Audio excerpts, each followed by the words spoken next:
Berlin, 1944. Hundreds of fighters rise to meet the invaders, outnumbered Americans against a swarm of Luftwaffe steel. It should have been a slaughter. So why did the Luftwaffe never recover from this single day? The answer lies in a battle so fierce, it tore the very heart out of Germany's Air Force. Berlin, March 1944. The sky trembles with the distant hum of engines, a sound that grows louder, sharper, until it becomes a roar. 262 sleek silhouettes cut across the pale clouds, P-51 Mustangs, their polished wings catching the light of a fragile sun. They are the guardians of the bombers, the shield of the 8th Air Force. But on this day, the shield will be tested as never before. From the east and south, another tide rises. 400 German fighters claw their way into the sky, Bf-109s and FW-190s, piloted by men who know their nation is bleeding, yet still sworn to fight to the last. The radio crackles with frantic German voices. The radar screens flash with dense clusters. The trap has been set. At 20,000 feet, contrails lace the heavens like scars. Pilots tighten their oxygen masks. Hands grip throttles, sweat beading despite the icy cold. For the Americans, this is the moment they feared, and the moment they longed for. A chance to prove that the Mustang is not just a new machine, but the savior of the daylight offensive. Engines scream as formations close. The sky, once calm, is about to collapse into chaos. Gunports are armed, hearts pound, and the world seems to hold its breath. And then, the distance vanishes. The battle for Berlin has begun. But to understand how this single day turned into one of the most savage clashes of the air war, we must return to the shadows of history that led both sides to this moment. The spring of 1944 did not arrive gently in Europe. It came with the thunder of engines, the shudder of bombs, and the uneasy silence of cities bracing for devastation. Germany, once the hunter, was now hunted. Its armies still fought across vast fronts, but its skies, once the proud domain of the Luftwaffe, were being pried open inch by inch by relentless waves of Allied bombers. Only a year earlier, in 1943, American daylight raids had seemed almost suicidal. B-17s and B-24s hurled themselves into the Reich without long-range escort, and the Luftwaffe tore them apart. Schweinfurt, Regensburg, names etched in smoke and fire. Thousands of airmen were lost, hundreds of bombers shattered. The lesson was clear. Daylight precision bombing could only succeed if the bombers had guardians strong enough to break the claws of the German fighters. For the Luftwaffe, the situation was paradoxical. In 1939 and 1940, their doctrine of quick, decisive air superiority had carried blitzkrieg across Europe. Their Messerschmitt Bf-109s, swift and deadly, had ruled the skies of Poland, France, and for a time even Britain. The Focke-Wulf 190, introduced in 1941, added new teeth to the German arsenal. But by 1944, attrition was carving away their strength. Fuel shortages, overworked factories, and the loss of veteran pilots on both the eastern and western fronts meant the Luftwaffe could no longer be everywhere at once. The Reich's air defense doctrine shifted toward desperation. Berlin, the capital, became both a symbol and a target. If Berlin could be defended, the world might believe the Reich still had fight left. If Berlin fell beneath waves of fire from the sky, even the most loyal Germans would feel the war closing in. On the other side of the Channel, American doctrine hardened into steel resolve. The 8th Air Force believed in daylight bombing, striking factories, railways, and oil fields with precision. But their faith needed a weapon to make it possible. That weapon was the P-51 Mustang. Born from British design, Transformed by the Rolls-Royce Merlin engine, the Mustang was everything the bombers had prayed for. It was fast at high altitude, agile in combat, and, most importantly, capable of flying deep into Germany and back. Where Spitfires and Thunderbolts had faltered, the Mustang promised endurance. It gave the Allies not only a machine, but a doctrine reborn.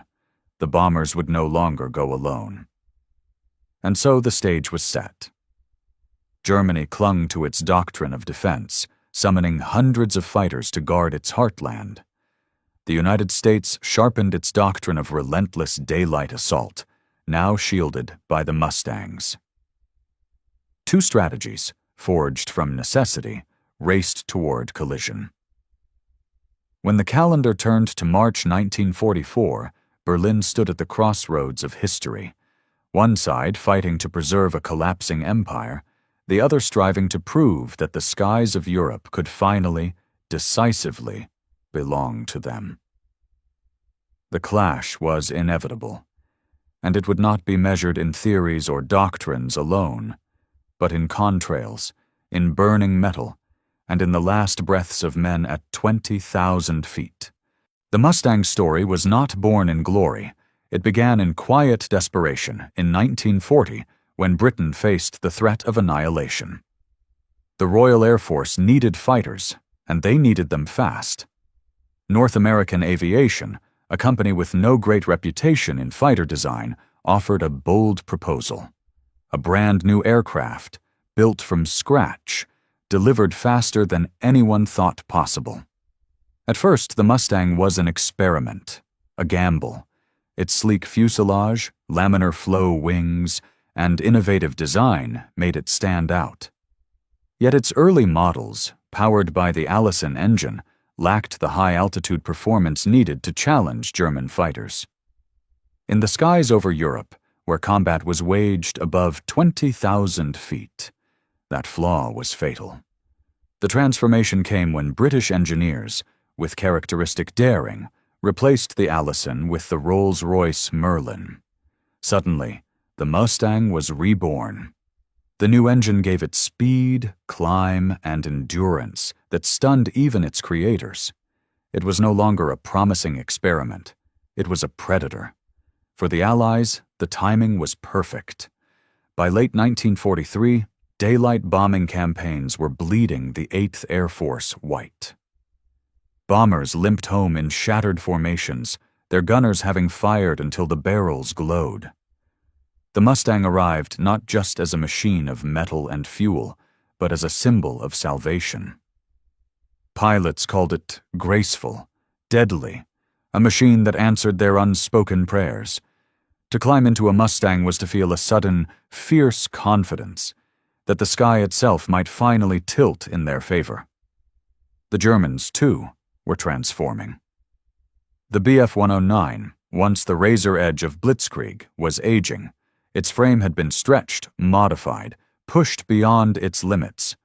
The Focke-Wulf 190 brought raw power and fire, but it demanded fuel and maintenance that Germany increasingly could not provide. Every loss of an experienced pilot was a wound that could not be healed. Young men, barely trained, strapped themselves into machines they had only days to master, facing an enemy now armed with one of the finest fighters ever built.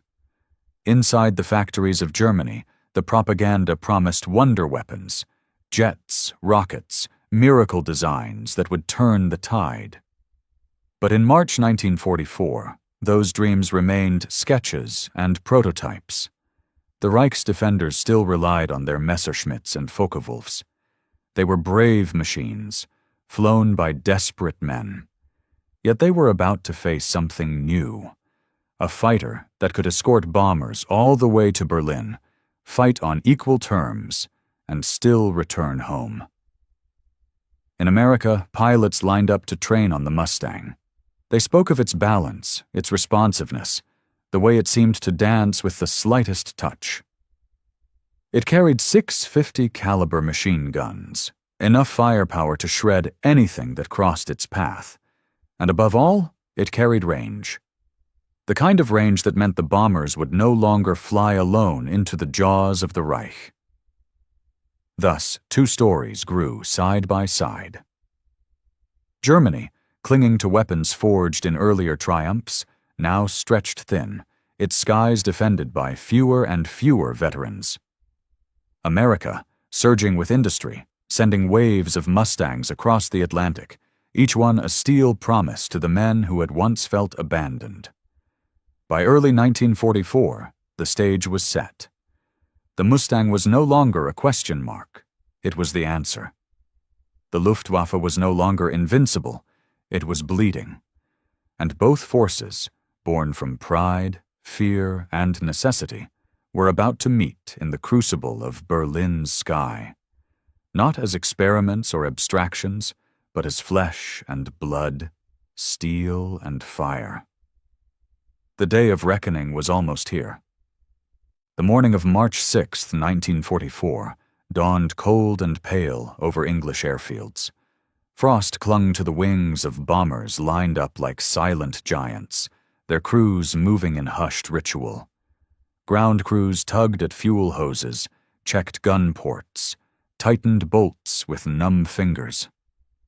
In the mess halls, young men wolfed down eggs and toast, their eyes red from the lack of sleep. Some joked to hide their nerves. Others stared quietly into their mugs of coffee, lost in the knowledge that today's mission was unlike any before. The order was clear. Berlin, the very heart of Hitler's Reich. It was not just another bombing run. It was a statement. To strike Berlin in daylight, escorted by hundreds of Mustangs, was to prove that the Allies could pierce the core of German power and live to tell of it. Every man knew the risks. They had seen formations shredded over Schweinfurt and Bremen, but now the Mustangs promised a different fate, a chance to fight back. In the briefing rooms, the air was thick with cigarette smoke. Maps stretched across the walls, red lines slashing through the heart of Germany. Commanders pointed to flak zones, to rendezvous points, to the likely paths of the Luftwaffe interceptors. Their voices were steady, but the pilots could hear the weight beneath them. The enemy would throw everything into the defense of their capital. It would be a day written in fire. Pilots walked out to the flight line with parachutes slung over their shoulders. Each Mustang gleamed in the weak sunlight, its fuselage painted with names, pin-ups, personal talismans. Men patted the metal skin of their machines as if reassuring a living companion. For many, this Mustang was the closest thing to a friend they had. Climbing into the cockpit, strapping down, pulling the canopy closed, it felt like sealing oneself inside fate. Engines coughed, then thundered to life. The ground vibrated as hundreds of aircraft roared together, filling the morning with a sound that seemed to shake the earth itself. One by one, Mustangs and bombers lifted into the sky, wheels tucking away, wings catching the rising sun. From the ground, it looked like an endless river of silver flowing eastward, a torrent no one could stop. For the bomber crews, the first leg of the journey was familiar. The cold seeped in quickly. Frost formed inside the fuselage, guns iced over, oxygen masks froze against skin. Men shifted uncomfortably in heavy suits, passing the hours with murmured jokes and nervous glances. They knew the Germans would come. The question was only when, and how many.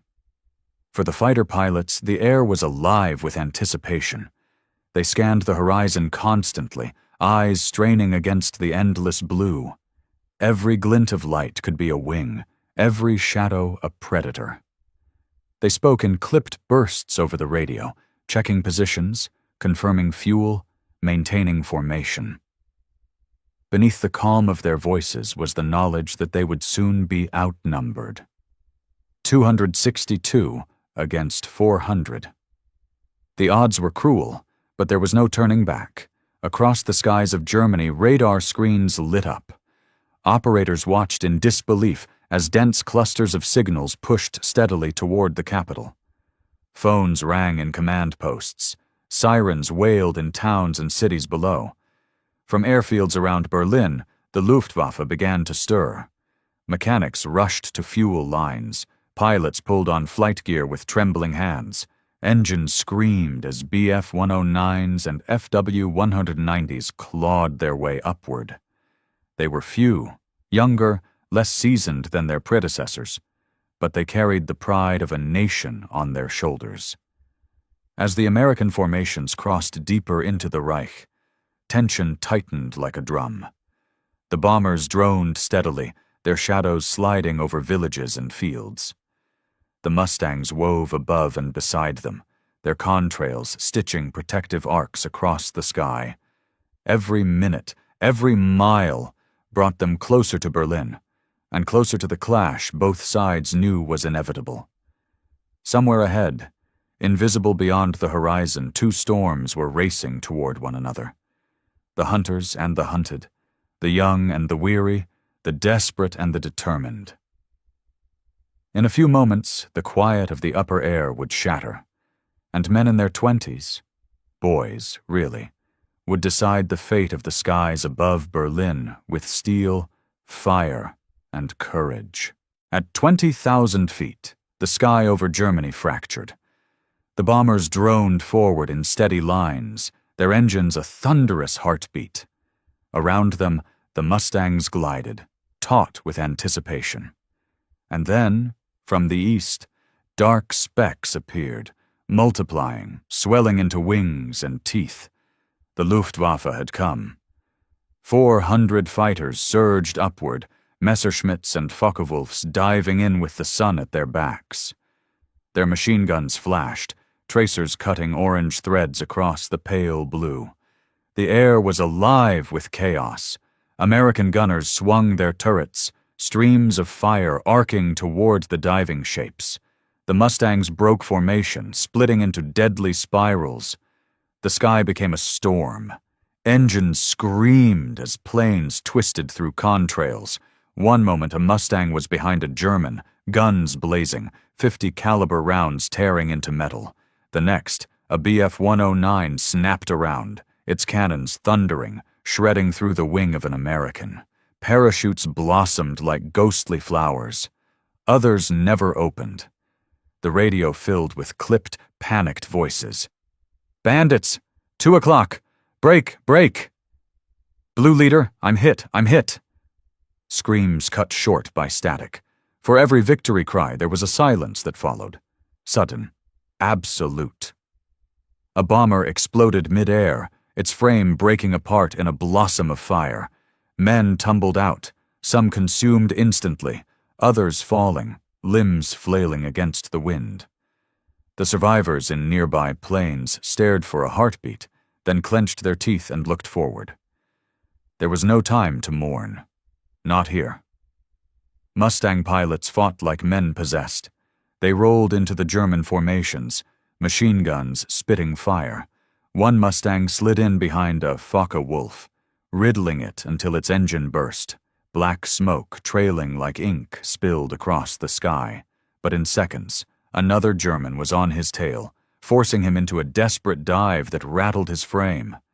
There was no clear front line, no safety. Everywhere was danger. Everywhere was death. High above, contrails twisted into knots, torn apart by diving fighters. At lower altitudes, crippled planes limped downward, trailing flames. On the ground, civilians craned their necks, watching as the heavens seemed to devour themselves. Pieces of wings, fragments of fuselage, even bodies, rained down into fields and forests. The Luftwaffe pressed hard, wave after wave. Some were veterans, their hands steady, their eyes cold. Others were boys, barely trained, thrown into the maelstrom. Their inexperience showed. They dove too steeply, fired too wildly, became prey for the Mustangs that counterattacked with ruthless precision. Still, the Germans fought with a desperation that stunned even their enemies. One Bf-109 slammed headlong into a bomber, its pilot choosing collision when his guns failed. The explosion lit the sky like a second sun. Survivors in parachutes swung helplessly, drifting through smoke and fire. The Mustangs paid in blood, too. Engines seized, fuel tanks ignited. Men who had joked over breakfast now found themselves trapped in burning cockpits, fighting to unbuckle straps as flames consumed them. Some managed to bail out, drifting down into enemy territory. Others vanished in silence, their planes plunging to earth in fiery arcs. Hour after hour, the battle raged. The bombers, stubborn and slow, pushed onward through the storm, each mile bought with lives. Their gunners blazed until barrels overheated, smoke filling their cabins. Some aircraft staggered in formation with half their crew dead, controls failing, blood freezing on the metal floor. But still they flew. Still they bombed. For the Luftwaffe, the losses mounted. Each Mustang was a relentless predator, able to climb, dive, turn with deadly grace. The Germans struck again and again, but with every attack, more of their number fell. The sky that had once been theirs was slipping away. By midday, the air was littered with burning wreckage. More than 100 German fighters had been torn from the sky. Dozens of Mustangs and bombers lay shattered on the ground below. The battlefield was not a field at all, but the heavens themselves, an endless graveyard of smoke and twisted steel. And yet, even amid the carnage, there were moments of eerie beauty. A Mustang and a Messerschmitt locked in a death spiral, circling each other until both vanished into the clouds below. A bomber limping homeward, one wing shredded, its crew singing hoarsely over the intercom to stave off fear. A young German pilot shot down, drifting in his parachute, staring at the burning sky with tears streaming down his face. This was no longer strategy, no longer doctrine. It was survival. It was men clinging to life, hurling steel and fire in a contest that had no mercy. The clash above Berlin was not just a battle of machines. It was a reckoning of human will. When the smoke began to thin, when the surviving planes clawed their way out of the inferno, one truth was inescapable. The Luftwaffe had bled heavily.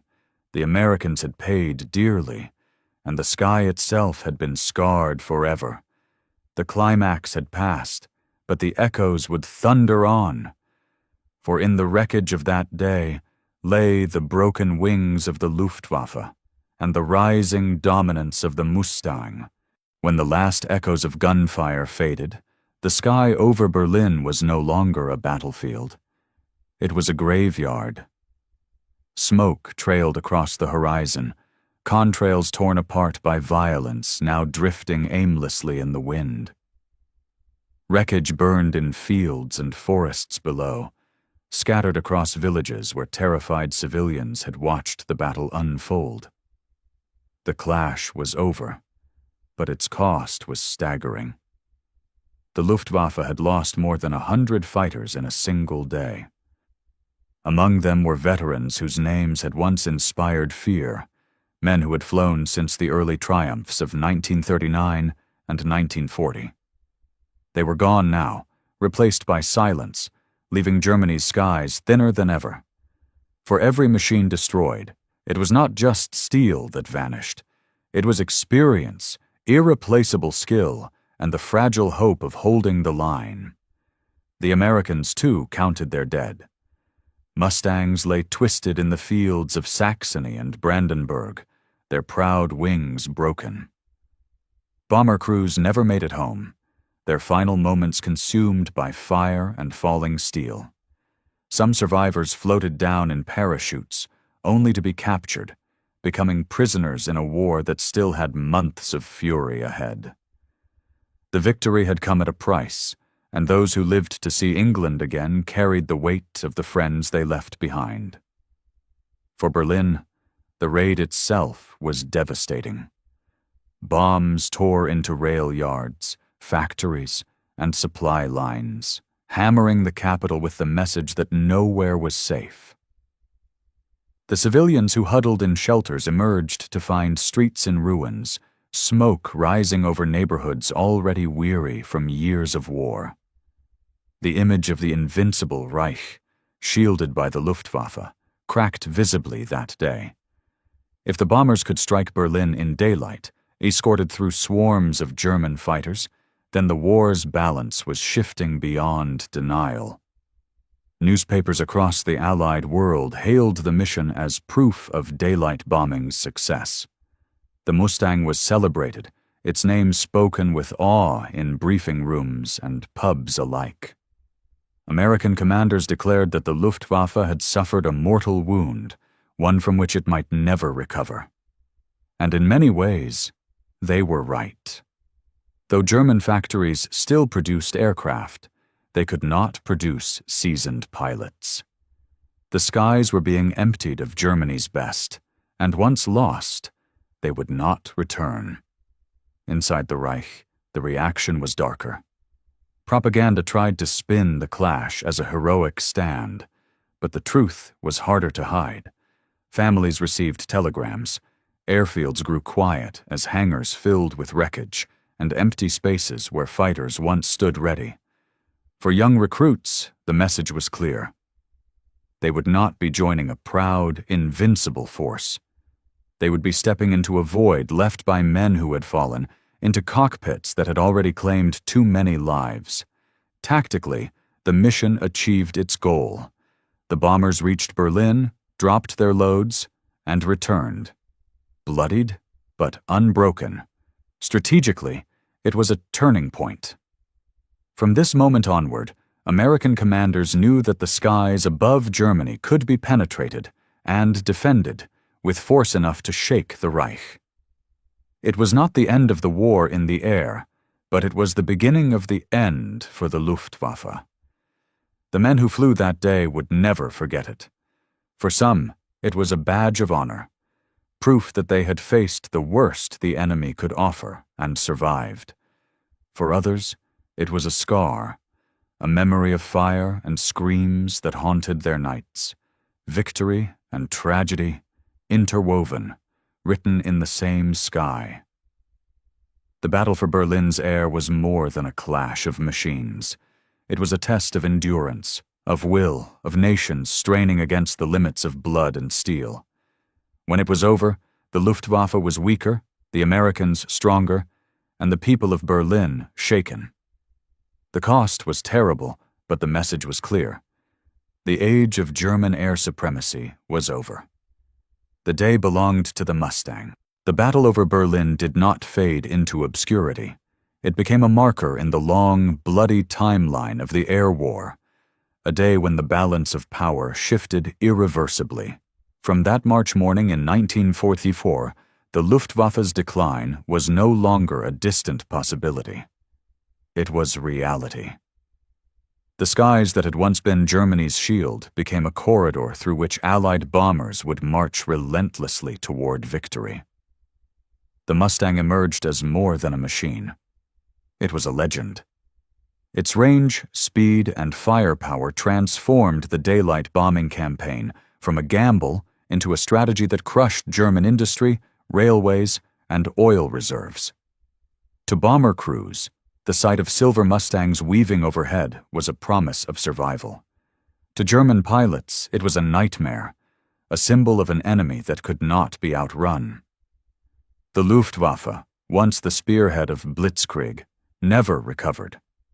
Factories still built aircraft, but pilots were lost faster than they could be trained. By the summer of 1944, American bombers struck almost at will, their escorts dominating every altitude. The battle for Berlin had shown the world that the Reich's shield was broken, and no miracle weapon could mend it. For the men who lived through that day, memory carried both pride and sorrow. American veterans spoke of the exhilaration of flying the Mustang, of proving themselves against overwhelming odds. But they also spoke of empty chairs in the mess hall, of friends whose laughter was silenced forever. German survivors remembered the desperation, the impossible odds, and the moment they realized their nation's skies no longer belonged to them. In history's ledger, the meaning is profound. The clash of 262 Mustangs against 400 German fighters was not just a battle of numbers. It was the breaking point in a struggle that had begun years earlier, when the Luftwaffe seemed untouchable. It was the moment when steel, fire, and courage rewrote the balance of the war in Europe. And today, when people look back at the silhouettes of the Mustang, they see more than rivets and engines. They see the embodiment of endurance, of innovation, of a turning tide. The battle for Berlin's skies stands as a reminder. Wars are not won only by numbers or machines, but by the will to endure, to adapt, and to strike when the moment comes. Perhaps that is the true legacy of that single day in 1944. Not the wreckage that rained down, not even the victory itself, but the lesson that even the fiercest storm in history can be broken when courage takes wing.